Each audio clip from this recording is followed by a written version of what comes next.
आप सबों का स्वागत है हमारे नए YouTube चैनल में। ऐसा लग रहा है मानो एक नए जंग का आगाज होने है।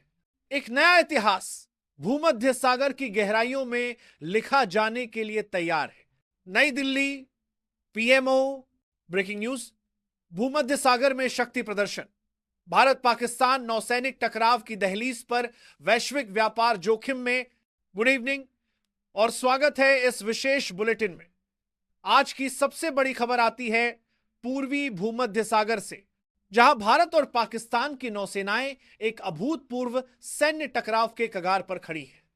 एशिया के दो परमाणु शक्ति संपन्न देश अब अरब सागर की सीमाएं तोड़कर वैश्विक व्यापार की सबसे महत्वपूर्ण धमनी पर आमने सामने आ गए हैं।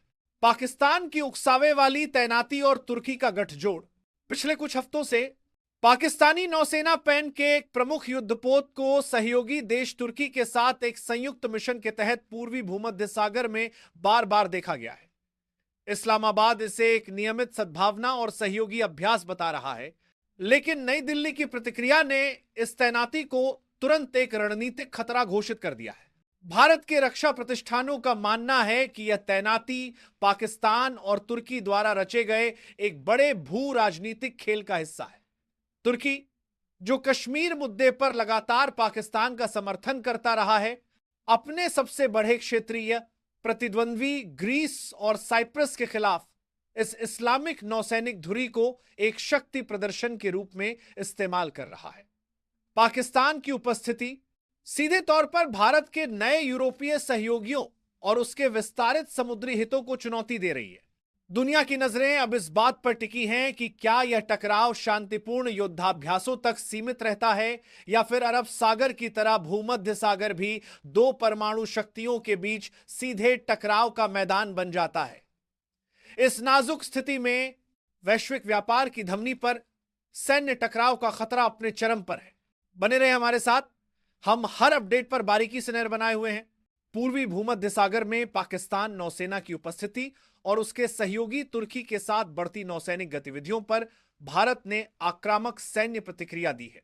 नई दिल्ली ने इस महत्वपूर्ण समुद्री क्षेत्र में अपनी नौसैनिक तैनाती और परिचालन की गति को नाटकीय रूप से बढ़ा दिया है, जो पाकिस्तान तुर्की धुरी को एक सीधा और कड़ा संदेश है। भारत का निर्णायक कदम दबदबा काया। भारत की यह आक्रामक नीति दर्शाती है कि वह अपनी राष्ट्रीय सुरक्षा और समुद्री हितों की रक्षा के लिए अरब सागर के बाहर भी पहले से ही तैयार और निर्णायक स्थिति में है। रक्षा मंत्री का सख्त संदेश। रक्षा मंत्री राजनाथ सिंह ने हाल ही में स्पष्ट कर दिया है कि अगर पाकिस्तान कोई दुस्साहस करता है तो भारत की प्रतिक्रिया इतनी कड़ी और निर्णायक होगी कि वह इतिहास और भूगोल दोनों बदल देगी।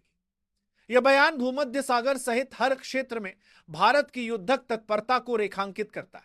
सैन्य विश्लेषकों का मानना है कि भूमध्य सागर में भारत का यह सक्रिय रुख केवल एक जवाबी कार्रवाई नहीं है, बल्कि एक सामरिक शक्ति प्रदर्शन है जो पाकिस्तान को उसके सहयोगियों के साथ मिलकर अंतर्राष्ट्रीय जलमार्गों पर किसी भी विघटनकारी गतिविधि से बाज आने की चेतावनी देता है।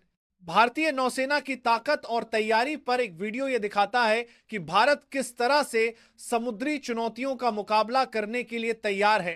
आंकड़े यही कहते हैं कि नई दिल्ली का संदेश भूमध्य सागर के आर पार अब इस्पात की तरह कठोर हो चुका है। भारत इस महत्वपूर्ण वैश्विक जीवन रेखा को खतरे में डालने वाली पाकिस्तान तुर्की धुरी को बर्दाश्त नहीं करेगा। यह केवल कूटनीतिक विवाद नहीं है, यह युद्ध की तैयारी की घोषणा है। इस महत्वपूर्ण समुद्री क्षेत्र, जो दुनिया के 12% से अधिक व्यापार का प्रवेश द्वार है, में अंकारा समर्थित पाकिस्तानी नौसेना की मौजूदगी ने एक लक्ष्मण रेखा को पार कर दिया है। ग्रीस और साइप्रस जैसे सहयोगियों के साथ भारत की आक्रामक जवाबी तैनाती ने स्थिति को स्पष्ट रूप से गंभीर बना दिया है। भारतीय नौसेना यहां सद्भावना यात्रा के लिए नहीं है, वो अपना दबदबा लागू करने के लिए।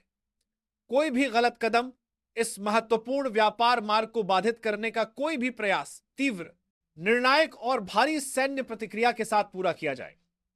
दुनिया एक नया संघर्ष क्षेत्र देख रही है, जहां प्रभाव और वैश्विक समृद्धि की सुरक्षा की लड़ाई आपदा से बस कुछ ही किलोमीटर दूर लड़ी जा रही है। निष्क्रिय रक्षा का युग समाप्त हो गया है। भारत इस लड़ाई को अग्रिम पंक्ति तक ले आया। इसी तरह के अपडेट्स के लिए चैनल को सब्सक्राइब करना ना भूलें। अभी के लिए आप सबों से विदा लेता हूं, फिर मिलते हैं अगले वीडियो के साथ। नमस्कार, जय हिंद, जय भारत।